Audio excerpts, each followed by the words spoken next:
This here is the Lock, which is also on the same canal system that I was staying at last night, just a few kilometres further up the canal.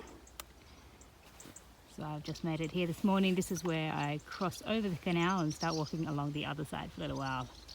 Had a really nice night last night, had great sleep. Met a lovely German lady called Lisa, who's just finished her nursing degree and has taken a bit of time out before she starts proper full-time work. And yeah, quite a lovely morning walking along this canal here. There were some signs up down closer to the Kitra locks saying that keep your eye out for wild otter along here because they live in these canals.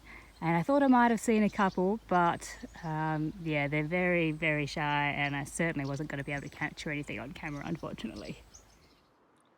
So I've just passed the Bridge of Oik, where the River Oik and the Caledonian Canal join up and merge into Loch Oik. And I'll be following this loch, which is absolutely beautiful, down its eastern side for the length of the loch until we get to Lagan. And at Lagan there's another series of lochs there, another bit of the Caledonian Canal, and then on the other side of that is of course Loch Lochy, which I think might be my very favourite name of all the lochs, Loch Lochy.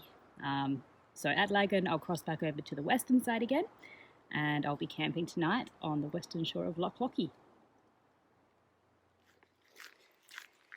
So I find it kind of hilarious that the Great Glen Way follows these lochs, these large bodies of water down through the Great Glen, which is a big valley.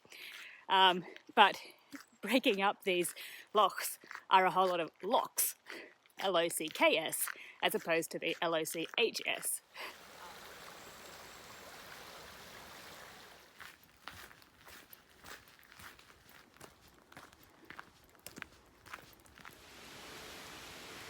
Oh boy, have we had a turnaround in the weather. I've just arrived at Lagan Locks and I just sat down and I was just going to rest my feet for a minute, and I looked further down the valley and it was just these clouds that looked a little bit sus. I'm like, I might just grab my rain jacket out, and I'm really glad that I did, because I'm not sure if you can see it very clearly, but behind me it is absolutely bucketing down and it's just suddenly coming like really cloudy, really grey and really, really wet. So there goes my idea of putting my feet up, because as I've said before, what do you do when it's raining? May as well keep walking. Oh, nearly stood on this leaf. But I don't know leaf.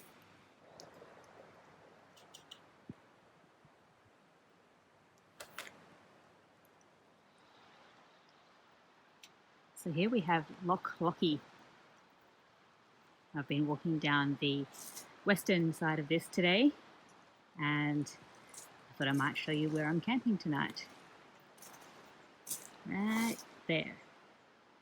It's one of the really cool things that they've got in Scotland is this thing called the Scottish Access Code, which basically means that you're allowed to camp anywhere you want. You don't have to find a designated campsite.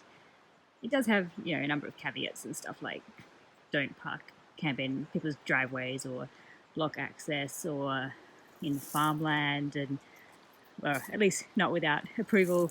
But yeah, it's kind of really cool. The only downside, I think, is that it's like, oh, that looks like a good patch of ground. I might stop there, but then like, oh, maybe there's something better just a little further up. So you keep going, and then you keep going, and then you keep going. So sometimes I've ended up walking further because in hopes of finding a better patch of ground to camp on.